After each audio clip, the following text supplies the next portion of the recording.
মা জননী বাজার করে বাসা দিকে যাচ্ছিল। হঠাৎ করে একটা ব্যাগের সাথে ধাক্কা লেগে বাজারগুলা পড়ে গেল। আর মা জননী বাজারগুলা নিচ থেকে উঠাতে পারছিল না, মাজাই সমস্যা। আরেকজনকে বলল, বাবা একটু বাজারগুলো উঠিয়ে দাও। আর বলল, আরে আন্টি আপনি বাজারগুলো উঠাতে পারছেন না, আমাকে কেন বলছেন? এইভাবে ভাইটা কথা বলে তখন চলে গেল। আর তখন আন্টি কি করবে, এইভাবে কষ্ট করে বাজার উঠিয়ে বাসায় গেল। আর তখন বৌমা বলল, আরে মা আপনি এসেছেন, আসেন ভিতরে আসেন। এইভাবে কথা বলে মার হাত থেকে বাজারটা নিল। আর মা তখন এই জায়গা বসলো আর বাজারটা রেখে আসলো। আর তখন শ্বশুর বলল যে, বৌমা এদিকে আসো, আর আমার জন্য একটু খাবার দাও। আচ্ছা বাবা দিচ্ছি আমি। আর বৌমা তখন চলে গেল শ্বশুরের জন্য খাবার রেডি করছে। আর শ্বশুর প্লেট নিল, আর প্লেট নিয়ে শ্বশুরের জন্য খাবার দিচ্ছে। আর খাবারটা বাড়লো, একটু তরকারি নিল, আর নিয়ে তখন শ্বশুরের কাছে যাচ্ছে। আর শ্বশুরকে খাবার দিবে, শাশুড়ি বললো, আরে বৌমা আমি দিচ্ছি, যাও তুমি। আচ্ছা মা। আর তখন দিতে গেল খাবারটা, আবার মাজায় টান লাগে গেল, ব্যথা করছে মাজা। আর তখন বলল, কি ডাক্তার দেখাইলাম, মাজা কোনো কিছু ভালো হলো না। এইভাবে কথা বলছে।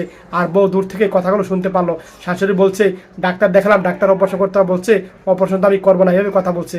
আর স্বামী আসলো, আরে তুমি আগে এসেছো, আসো বসো, তোমার জন্য পানি নিয়ে আসছি। আর তখন এই স্বামীর জন্য এক গ্লাস পানি নিচ্ছে। আর তখন পানি নিয়ে দিল। আর তখন স্বামী পানি খাচ্ছে। আর বউ বললো, শোনো মার না মাজার ব্যথা অনেক বেড়ে গেছে, একটা তুমি ভালো ডাক্তার দেখো না, এইভাবে বললো। আর তখন বললো, মাকে তো ডাক্তার দেখাচ্ছি, ডাক্তার বলেছে অপারেশন করার জন্য, মা তো অপারেশন করতে রাজি না। এইভাবে স্বামী বউকে বলছে। আর তখন বউ কথাগুলো শুনে চুপ করে রইল। আর স্বামী বললো, আমি কি করবো বলো, মা তো অপারেশন করবে না। আর তখন বললো, এই শোনো, ইন্ডিয়া একটা ভালো ডাক্তার আছে, সেখানে বিনা সার্জারিতে ভালো ট্রিটমেন্ট করে, সার্জারির মতোই, কিন্তু অল্পতেই একদিনেই চলে আসা যাবে। এইভাবে বললো, চলো মাকে আমরা এই জায়গায় নিয়ে যাই। এইভাবে ছেলের বউ বললো, আচ্ছা ঠিক আছে, ভালো কথা বলছো তো, চলো আমরা এই জায়গায় যাবো মাকে নিয়ে। এইভাবে বললো। আর তখন তারা মাকে নিয়ে পরের দিন তখন রওনা হলো ইন্ডিয়া এই ভালো ডাক্তারের কাছে। আর তখন এই জায়গা গেল।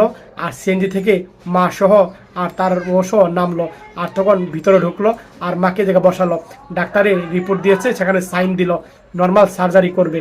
আর তখন সব ফাইলপত্র ওকে করলো। আর মাকে নিয়ে গেল ডাক্তারের কাছে। আর ডাক্তারের সাথে কথা বললো। ডাক্তার সম্পূর্ণ বুঝিয়ে দিল যে কিভাবে কি করবে নর্মালভাবে। আর তখন তাকে অপারেশন থিয়েটারে ঢুকালো। আর তখন নর্মালি তখন সার্জারি তারা শুরু করলো। আর তখন সার্জারি শুরু করলে মা নগদেই সুস্থ হয়ে গেল। আর মাকে নিয়ে আসলো, ঠিক আছে আপনার মাকে নিয়ে যেতে পারেন, এইভাবে কথা বললো। সত্যি ভাই, এই ভিডিও দেখে যদি আপনাদের